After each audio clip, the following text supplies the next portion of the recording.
Hey, everybody. Welcome to our third class on the Holy Spirit. Eric and I are excited to take you this class into the Old Testament as we really examine in a bit more detail how the Spirit worked in the Old Testament. So that's going to be our main question we're asking is, how did the Spirit work in the Old Testament? What did he do? So Eric, as we get started, if we'll just do a quick review together just from our first couple of classes. The biblical word spirit, what does it mean and how does that point us to his major work?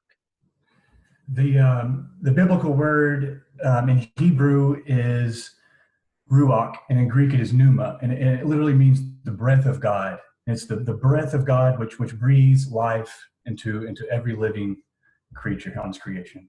So as we think back to creation, how do we see the Spirit very clearly in creation? You see it at the very beginning in verse number 2. God here we see that God is creating the heavens and the earth, and he's really separating these things apart from one another. The same word that's used there for created heavens and the earth is used for separated the light and the darkness, separated the waters from the expanse above, and he's separating these things. And so you see the Spirit of God separating itself from this water that causes suffocation and death, whereas God's breath above this, separated from that, is giving life and is giving abundance of life to creation. Absolutely. And so as we work through the rest of the Old Testament, he is not going to be creating and giving breath of life like he did in creation.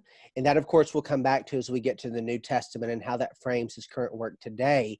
But I do want us to see what else he did in the Old Testament. So to get us started, let's go to Exodus chapter 31. Exodus chapter 31. So Eric, as everybody's turning to Exodus chapter 31, give me a quick background of this text. Where is Israel? What's going on? Just give me a quick introduction to this text. Here, Israel has just got the instructions and the commandments for a lot of the physical things that separate, that represents their presence with God. And here in chapter 31, they're beginning to lay down and pick up the work, I guess, really of the tabernacle, the temple. Exactly. And that's where we're at now is God has given his instructions to Moses, and Moses is now going to appoint specific individuals who are going to begin work on the tabernacle. Amidst this work of the tabernacle, I don't think it's going to be any surprise. We are going to see the Spirit at work. So Eric, let's go ahead and read this text together. Read for me Exodus chapter 31, verses 1. Let's go down through just verse 6. The Lord said to Moses, "See, I have called by name Bezalel, the son of Uri, son of Hur, of the tribe of Judah, and I have filled him with the Spirit of God, with ability and intelligence, with knowledge and all craftsmanship, to devise artistic designs, to work in gold, silver, and bronze, in cutting stones for setting and in carving wood, to work in every craft. And behold, I've appointed him with Olahib, the son Oholiab. That's what I was looking for. Oholiab. There you go. The son of Ahisamach, Yep. of the tribe of Dan. And I have given to all able men ability that they may make all that I have commanded you." All right, so here we read of the famous story of Bezalel and Oholiab. Bezalel and Oholiab are as well known, right, as Peter and Paul. Actually, as you look at the Old Testament and you look at what occurs with the Spirit, Bezalel and Oholiab are as important to understanding the Spirit as Peter and Paul are for understanding the apostles. And so by no means are they going to be major figures of the Old Testament that most Bible readers are overly familiar with, but they're going to be very important here with the Spirit. Now, notice what's happening here. As you look at Exodus chapter 31, Yahweh says to Moses, "I have selected Bezalel, the son of Uri, the son of Hur, of the tribe of Judah." So here you have an individual from the tribe of Judah who is going to be given what task, Eric? Building. Yes. Building Yeah. the temple. He's a builder. So this is a craftsman who is quite literally going to be building the tabernacle. And you think through some of the ornaments of the tabernacle, there were fine linens that were in it. There were fine carvings. There was gold overlaying parts of it.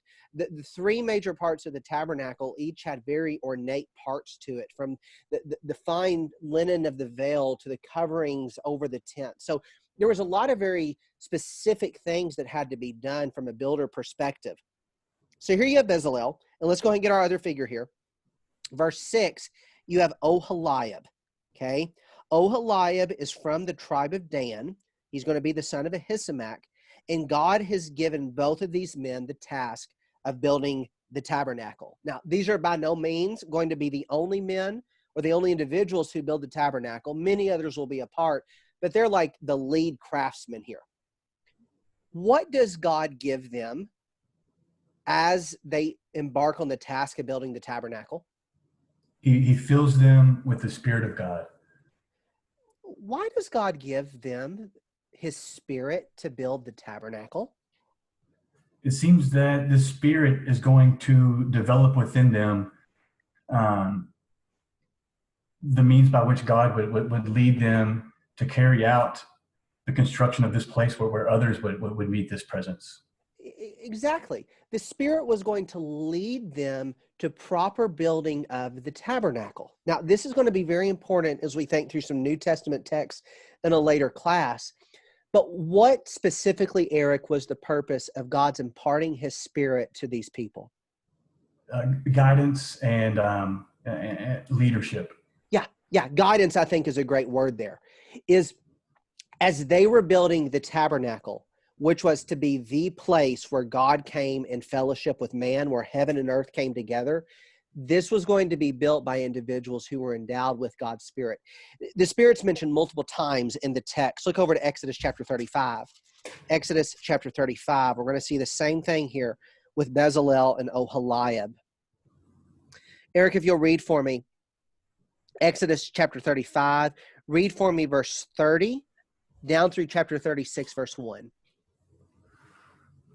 Then Moses said to the people of Israel, "See, the Lord has called by name Bezalel, the son of Uri, son of Ur, of the tribe of Judah, and has filled him with the Spirit of God, with skill, with intelligence, with knowledge, and with all craftsmanship, to devise artistic designs, to work in gold and silver and bronze, in cutting stones for setting, and in carving wood, for work in every skilled craft. And he has inspired him to teach both him and Oholiab, there we go. Oholiab, Yep. son of Ahisamach of the tribe of Dan, and has filled him with skill to do every sort of work done by an engraver, or by a designer, or by an embroiderer, in blue and purple and scarlet yarns, and fine twilled linen, or by a weaver, by any sort of workman or skilled designer. Bezalel and Oholiab, and every craftsman in whom the Lord has put skill and intelligence, and know how to do any work in the construction of the sanctuary, shall work in accordance with all that the Lord has commanded." Okay, I want us to work back through this text in a bit more detail here, Eric. Here we find a few other details here. Let's just work through this text again. Looking at verses 32 and 33, what were Bezalel and Oholiab working on? Why did they need the Spirit? So they could artistically design this tabernacle in accordance with God's plan that he envisioned. Exactly. It's interesting as you work through the tabernacle. We as a congregation have just finished a quarter-long study of tabernacle. There's many of the specific details of tabernacle that aren't given. How tall was the lampstand supposed to be? How tall was the laver supposed to be? Details that Exodus 28 following simply does not offer, really Exodus 25 following. So it was going to take people who had the Spirit of God to go about building the tabernacle, that they could follow it and make it according to the vision that Moses had on the mountain. And that's why God gave them of his Spirit. Now, again, I want you to notice this text for me, Eric. Look at chapter 35, verse 31. What did God give to his workers here? His own Spirit. Yes, God gave of them of his own Spirit. Now, this is one of those situations where we get into the discussion, big S or little s. I don't think there's a question here. This is of God's own Spirit. God is giving them of his own Spirit. Now, let me go ahead and make this note. it does not seem that the triune nature of God, we talked about this last class, the three but one nature of God, is evident until you get to the New Testament, especially the baptism of Jesus. But you can see shadows of it throughout the Old Testament. I'll demonstrate some of these as we talk about the life of Christ. But it's definitely God's Spirit that is given to these men here. One other text, I want us to go over to Exodus chapter 28. Look back to Exodus chapter 28. And here, there's more than Bezalel and Oholiab. But read for me Exodus 28, verses 2 and 3. And you shall make holy garments for Aaron your brother, for glory and for beauty. You shall speak to all the skillful, whom I have filled with the spirit of skill, that they make Aaron's garments to consecrate him for my priesthood. Okay, so Eric, looking at the text here, what are they specifically, and what are they specifically given here? A spirit of skill. A spirit of skill. Now, this is where I want to stop and really break this word apart a little bit. If you look at the word that is used in Exodus chapter 28, verse 3, for those that are given a spirit of skill, these are also the skillful. This is the same word that's used back in Exodus 35, verse 31. God has given them, the ESV here reads, a spirit of skill. I'm going to share my screen so that we can look at this in the original text. But this is from Exodus chapter 35, verse 31. Exodus chapter 35, verse 31. You'll notice the ESV here reads, God has filled them with the Spirit of God and with skill. The NIV translates it much better. This is actually the word wisdom. God is giving them the spirit of wisdom. You scroll down and you'll notice here, spirit, this is ruach, the spirit of God, the spirit of Elohim. That's just the general term for God, the theos, as Greek would call it. And God has given them here a spirit of wisdom. God has given them a spirit of wisdom. Now, I want us to really think through, why at the construction of the tabernacle did God give people a spirit of God of wisdom? Why was the spirit of God of wisdom given to those who are working on the tabernacle? Because they needed wisdom that's imparted by God to follow out this plan exactly as he wanted. Exactly. I want us to take this forward a little bit to 2 Chronicles 1. We won't turn there, but just think through it. What did Solomon pray to God for in 2 Chronicles 1? Wisdom. Wisdom. What's interesting in that text is he has another man from the tribe of Dan, who then, he's part Tyrian, he's from Tyre as well, who joins him and works on the temple as they build it. You have someone from the tribe of Judah and someone from the tribe of Dan who have a spirit of wisdom. And what are they doing there? Assembling the temple. Yeah. Here's I think the point.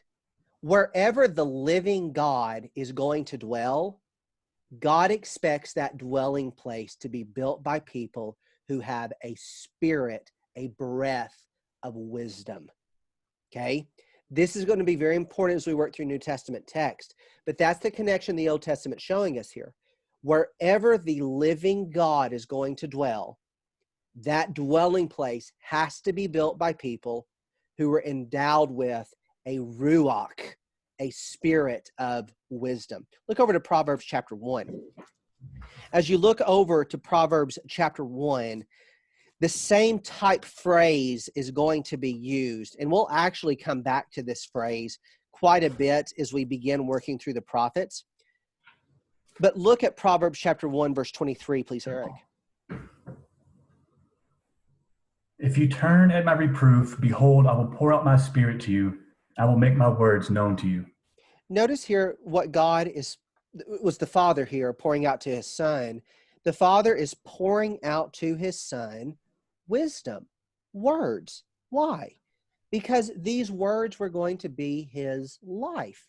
These words were going to be his life that was to guide him and to direct him and give him a spirit of wisdom. That word wisdom, by the way, y'all, is much better related to our English word skill. That's what it really means, is it's someone who just has a breath of skill, someone who is embodied by God with a spirit of skill who can then go about building his dwelling place. And remember, why does it take a spirit of God, a spirit of wisdom to go to build where God dwells? because God is living. And wherever the living God is, that place has to be built by people who are embodied with his spirit. Before we go to Numbers chapter 11, Eric, additional thoughts about Oholiab and Bezalel? No. But I would encourage anybody to go back and look at that that very close correlation of Solomon and the Prince of Tyre building the temple, because it's fascinating. It is, yeah. That's one of those small details. There's so much spirit stuff that we go into that whenever you, especially in Second Chronicles has much more of a focus on the temple than First and Second Kings do. But when you look through Second Chronicles 1, Solomon prays for a spirit of wisdom. But what's interesting is in Second Chronicles 2 through 9, you don't really see Solomon playing the role of judge. He's not making many discernments. You don't even find the famous story of the two women that come to him in Chronicles. What he's using that skill, that wisdom for, is for building God's dwelling place. And likewise, that's what you find with the Prince of Tyre, is they come together as a new Bezalel and Oholiab for the purpose of building God's dwelling place, building the place where the holy God will live. All right, well, let's look at Numbers chapter 11. Numbers chapter 11, this is a supplemental text to Oholiab and Bezalel. As you get to Numbers chapter 11, things have changed immensely in Israel because Israel is now in the wilderness. Moses has become so overwhelmed by everything the people are doing that he needs helpers. So notice what God tells him. Eric, read for me Numbers 11, verses 16 and 17. Then the Lord said to Moses, "Gather for me 70 men of the elders of Israel, whom you know to be the elders of the people, and officers over them, and bring them to the tent of meeting, and let them take their stand there with you. And I will come down and talk with you there. And I will take some of the spirit that is on you, and I will put it on them, and they shall bear the burden of the people with you, so that you may not bear it yourself alone." So notice the context here. Moses is going to appoint 70 elders. What is the job of these elders? What are they going to be doing? They're going to be guiding and leading the people. Yes, same role here. Much as the spirit of skill guided people as they built God's tabernacle or his temple, that's going to be the same purpose here, is they're guiding, they're leading, they're shepherding the people, and they're only going to do this by the Spirit of God, by the spirit of skill that is put upon them. I do want to make one note about Numbers 11:17. As we begin thinking about how the Spirit works, one of the common arguments about the Spirit not indwelling people today is the Spirit can't be divided. Well, here in Numbers chapter 11, what happens to the Spirit? He's divided. And so much as air, I mean, I have my coffee cup here in front of me. I can't take my pen and cut air. It just doesn't happen. It's breath. I mean, you can't blow in a coffee cup and separate it. That's how the breath of God is. The breath of God is able to go wherever he wishes. The breath of God can go on whoever he please. But I also want to note, as you work through the Old Testament, the Spirit is given in small doses. The Spirit is never poured out in full quantity, but the Spirit is always working in small situations, all for the purpose of guiding God's people toward the living God. So Moses is going to do this. And as the people appoint the elders, there's a lot more details here in the text, but I do want to note what happens when the Spirit comes on them. Read for me Numbers chapter 11, verse 24, and I want you to go down through verse 30, please. Okay. So Moses went out and told the people the words of the Lord, and he gathered 70 men of the elders of the people and placed them around the tent. Then the Lord came down in the cloud and spoke to him, and took some of the spirit that was on him and put it on the 70 elders. And as soon as the Spirit rested on them, they prophesied. But they did not continue doing it. Now 2 men remained in the camp, one named Eldad and the other named Medad, and the Spirit rested on them. They were among those registered, but had not gone out to the tent, so they prophesied in the camp. And the young man ran and told Moses, "Eldad and Medad are prophesying in the camp." And Joshua the son of Nun, the assistant of Moses from his youth, said, "My lord Moses, stop them." But Moses said to him, "Are you jealous for my sake? Would that all the Lord's people were prophets, and the Lord would put his spirit on them." And Moses and the elders of Israel returned to the camp. Okay, so let's notice here again the purpose of the giving of the Spirit. What was the central purpose of the giving of the Spirit in this situation? For here, it's prophesying. Yes, yes. Well, these are going to be individuals that have to have God's Spirit to come upon them, that they have a special wisdom, a special skill, a special knowledge, that they can shepherd God's people. But I want you to notice another situation in verse 25. Look at verse 25. As soon as the Spirit rested on them, they prophesied, but they did not continue doing it. Notice that even here, whenever they had God's Spirit come upon them and they do miraculous gifts, these were not given in perpetuity.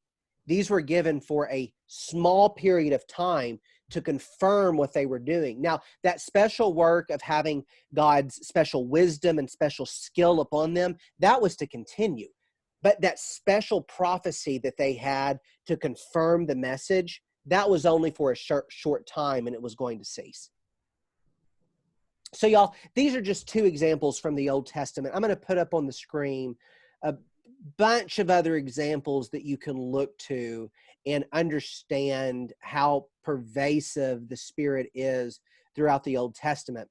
But this is a list of many other people throughout the Old Testament who had God's Spirit upon them.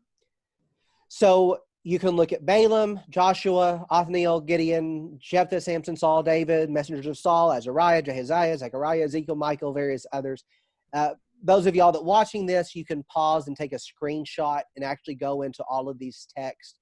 But this is the point I want to make as we just look at this text. Putting all this together, God gave his Spirit to Oholiab and Bezalel for the purpose of building a tabernacle, a dwelling place for the living God.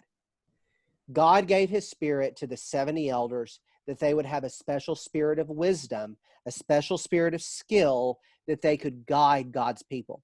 Many others in the Old Testament had God's Spirit, but God's Spirit was still the exception rather than the rule when looking at the righteous people. Moses had the Spirit. There were hundreds of thousands of other Israelites of his day that did not. David had the Spirit. There were thousands of Israelites that did not. God's Spirit was given for specific purposes at specific times to accomplish God's purpose of guiding his people. So, Eric, let's try to take everything to a close as we finish this class up. Here, as you work through the rest of the Old Testament, the Spirit is not at work giving life. He continues to do that, undoubtedly. To everyone that has ever lived, the Spirit has given life. But in Oholiab and Bezalel, why was the Spirit given and what did he accomplish? He was giving so that they would be capable of building according to God's plan and God's vision. Exactly. Because wherever the living God lives, it has to be built by those who've had a spirit of wisdom. Likewise, when you look at Solomon and Hiram, or Hiram-Abi, depending on your translation in 2 Chronicles 1 and 2, likewise, men who have skill, men who have wisdom, a spirit of wisdom given to them that will build God's holy place. Then you look at Numbers chapter 11. The Spirit was given to these 70 elders. What was the purpose of the giving of that Spirit? Prophesying. Did they do that special miraculous work of prophesying forever? No. Why did they only do it for a time?